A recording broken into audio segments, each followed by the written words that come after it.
ಒಂದು ಸ್ಟೇಜಲ್ಲಿ ಅವ್ರನ್ನ ರೆಡಿ ಮಾಡಬೇಕು.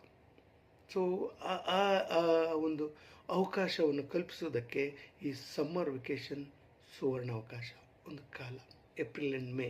ಏಕೆಂದರೆ you can't take a call without give time and train.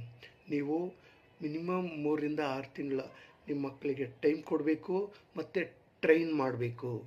ನೀವು ಟೈಮ್ ಕೊಟ್ಬಿಟ್ಟು ಕಲಿ ಮಾಡ್ಕೋಗು ಅಂದರೆ no, this is not good, correct. Okay, should give time and train, then you can take a call for he is fit to that sport or not fit to that sport ಅಂತ. So time ಕೊಡ್ದಿರಾ he is not good ಅಂತ ಹೇಳೋಕ್ಕಾಗೋದಿಲ್ಲ. ನೀವು is the right age ಅಲ್ವಾ, right age. ಏನು under 9ಇಂದ 19 age category ಇದೆ.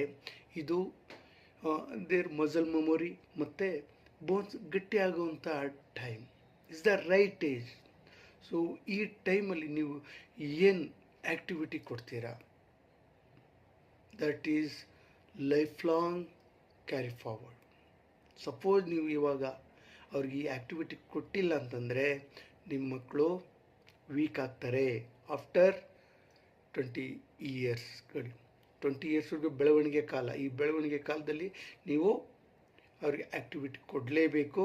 ಆ activity badminton is best choice ಅಂತ ಹೇಳ್ತೀನಿ. ರಾಕೆಟ್ ಸ್ಪೋರ್ಟ್ಸ್ ಫುಲ್ ಬಾಡಿ ನಿಮಗೆ ಎಕ್ಸಸೈಸನ್ನು ಕೊಡುತ್ತೆ.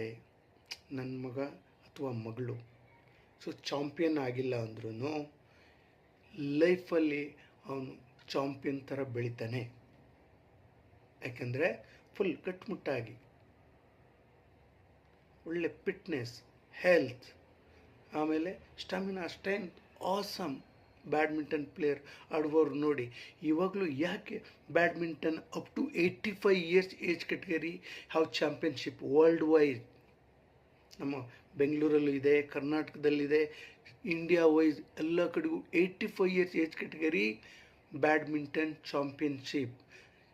Every year state team selection, national team selection, then international selection ಇದೆ. ಯಾಕೆ ಬೇರೆ ಸ್ಪೋರ್ಟ್ಸಲ್ಲಿ ಇದೆಯಾ?